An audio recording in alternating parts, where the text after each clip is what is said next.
પતંગ લઈ લો પતંગ, લાલ પીળી કાળી પતંગ લઈ લો, પતંગ અને દોરી લઈ લો, બળેલી કાળી માંજા દોરી લઈ લો, 2 સાંકર 4 સાંકર 5 સાંકર વાળી દોરી લઈ લો, 9 દાનની દોરી લઈ લો, એકદમ પતરી જેવી ધારદાર બ્લેડ વાળી દોરી લઈ લો, પતંગ એકદમ ચીલ જેવા આકાશમાં સરસ ચાલે તેવા પતંગ લઈ લો, દોરી લઈ લો, પતંગ લઈ લો. ચક્કીબેન, મને 4 કોડી પતંગ આપી દો ને. ચક્કીબેન તો એક પતંગની દુકાન કરી હોય છે અને ત્યારે તો જંગલના બધા જ પક્ષીઓ હવે ચક્કીબેનને ત્યાં પતંગ અને દોરી ખરીદવા માટે આવતા હોય છે. અરે વાહ ચક્કીબેન વાહ, તમે તો જોરદાર ધંધો કર્યો છે, અને તે પણ પતંગ અને દોરીનો. તમારો ધંધો તો જબરદસ્ત ચાલશે, કેમ કે આખા જંગલમાં કોઈ પતંગ અને દોરી વેચતું જ નથી. અને હા, જેવી રીતે બધા પક્ષીઓ ખબર પડશે ને તેવી જ રીતે બધા પક્ષીઓ તમારી પાસે લેવા માટે આવી જશે. આવો ધંધો આપણા જંગલમાં તો હોવો જ જોઈએ. આ વાહ ચક્કીબેન વાહ. અરે મીનુ માસી, પેટની ભૂખ મિટાવવા માટે તો કંઈ કરવું પડે ને. હવે મેં વિચાર્યું કે પેટ ભરવા માટે કંઈક તો ધંધો કરવો જ જોઈએ, એટલા માટે મેં આ ઉત્તરાયણનો તહેવાર આવતો હતો એટલે આવો ધંધો શરૂ કર્યો છે. આમાં મારો પણ થોડો ફાયદો થઈ જાય અને ગ્રાહકનો પણ થોડો ફાયદો થઈ જાય, એટલા માટે મેં આ ધંધો કર્યો છે. બાકી મારે બીજું કંઈ જ નથી જોઈતું મીનુ માસી. અરે ચક્કીબેન, હું તો પતંગ અને દોરી લેવા માટે શહેરમાં જતો હતો, પરંતુ જ્યારે તો હું નીકળ્યો અહીંયાથી ત્યારે તો મને તો દૂરથી એક દુકાન દેખાણી અને તેમાં પણ પતંગ અને દોરી પણ. અરે વાહ વાહ વાહ ચક્કીબેન, આ તો તમારી દુકાન છે. લો, હવે તો આપણે શહેરમાં નહીં જવું પડે. વાહ, તમે એક બહુ મોટું કામ કર્યું છે. બધા જ પક્ષીઓ માટે એક બહુ મહત્વનું કામ કરી દીધું છે ચક્કીબેન. હવે કોઈ જ પક્ષીને શહેરમાં દોરી પતંગ લેવા માટે નહીં જવું પડે. અને ચક્કીબેન, તમે આ દોરી અને પતંગ કેટલી કિંમતનો વેચો છો? મારે તો અત્યારે જ જોવે છે, કેમ કે ઉત્તરાયણ નજીક આવી રહી છે, એટલા માટે અત્યારે જ જોઈએ છે મારે તો પતંગ અને દોરી. અરે પોપટભાઈ, પતંગની કિંમત છે 1 કોડીના 100 રૂપિયા. તમે કોઈ પણ કલરના પતંગ લો તેમાં 1 કોડીના 100 રૂપિયા. અને પોપટભાઈ, ફિરકી જે દોરી રહીને તેની કિંમત છે 3000 વારના 500 રૂપિયા.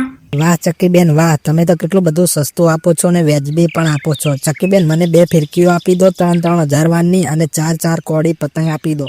અરે ચક્કીબેન, મને પણ 4 કોડી પતંગ આપી દો અને 3 ફિરકીઓ આપી દો. ચક્કીબેન, હવે હું પણ અહીંયા આવી જ છું, તો પતંગ અને દોરી સાથે લઈને જ ઘરે જાઓ. ચક્કીબેન તો દુકાન ધમધમાટ ચાલે છે અને બધા જ પતંગ અને દોરી વેચાઈ જાય છે. અને ત્યારબાદ ચક્કીબેન સાંજ પડે છે અને ઘરે જાય છે. ચક્કીબેન તો બીજા દિવસે સવારે વહેલા આવી જાય છે પતંગ અને દોરી વેચવા માટે. અને ચક્કીબેન ઘણા સમયથી પતંગ અને દોરી વેચવાનો પ્રયત્ન કરતા હોય છે, પરંતુ કોઈ જ ગ્રાહક ચક્કીબેનની દુકાને પતંગ અને દોરી લેવા માટે આવતું નથી. તેની પાછળનું કારણ એ હતું કે હવે જંગલમાં એક બીજી પણ નવી દુકાન થઈ હતી જે કાગડાએ કરી હતી, અને ચક્કીબેન કરતાં ઘણું બધું સસ્તું વેચતો હતો.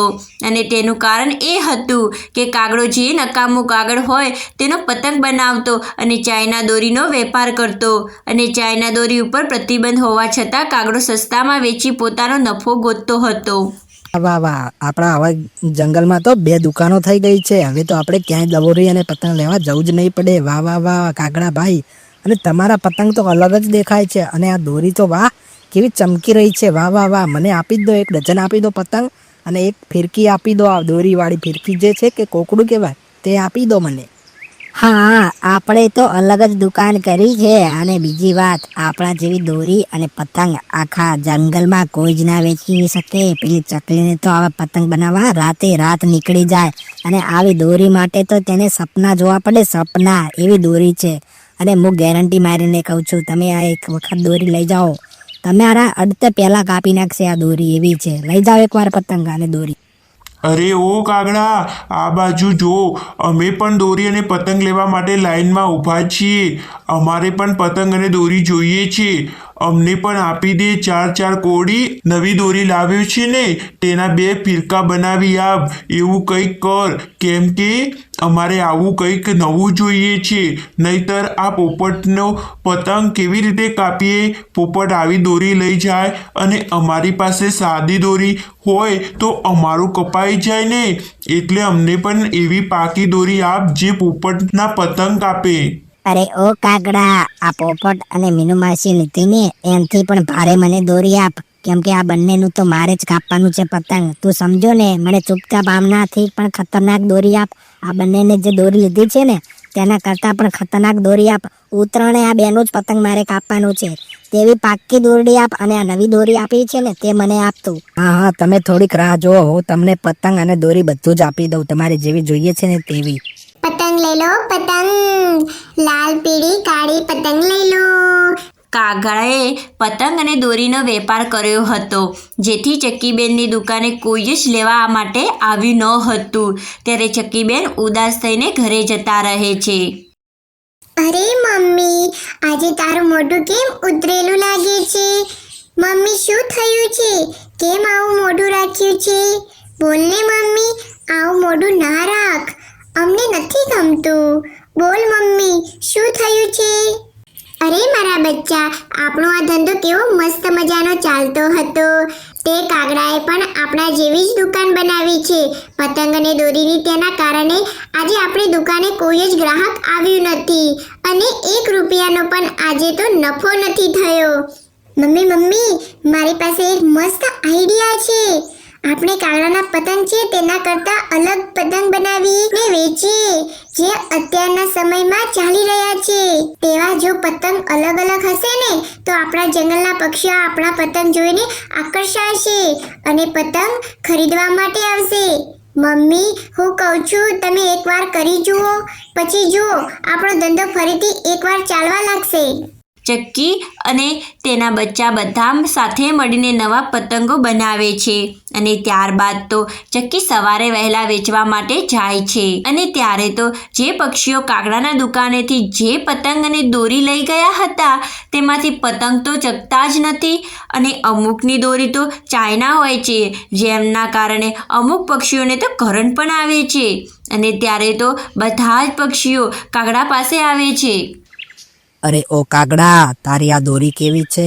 હું તો પતંગ ચગાવતો હતો અને આ તારી દોરી તો લાઇટના થાંભલા ઉપર પડી તો મને તો જોરદાર કરંટ આવ્યો. મારે આવી દોરી નથી લેવી, લાવ મારા પૈસા પાછા. આમ અરે ઓ કાગડા, પોપટની વાત સાચી છે. તું અમને ઉલ્લુ બનાવે છે. તારા ત્યાંથી લઈ ગયેલા પતંગ ચગતા જ નથી. હવે શું કરવાનું? અમારા પૈસા પાછા આપ. તે અમારી સાથે છેતરપિંડી કરી છે, નહીતર અમે પોલીસ ફરિયાદ કરીશું. અમારા પૈસા પાછા આપ. અરે તમારે જેને બોલાવવા હોય ને તેને બોલાવતા હો, અને તમારે જે પણ કેસ કરવો હોય ને, પોલીસ ફરિયાદ જે પણ કરવું હોય ને તે કરતા હો. હું કોઈનાથી બિયાતો નથી. જાઓ, હું અહીંયા જ છું. જાવ આમ નીકળો, રૂપિયો પણ તમને નહીં મળે.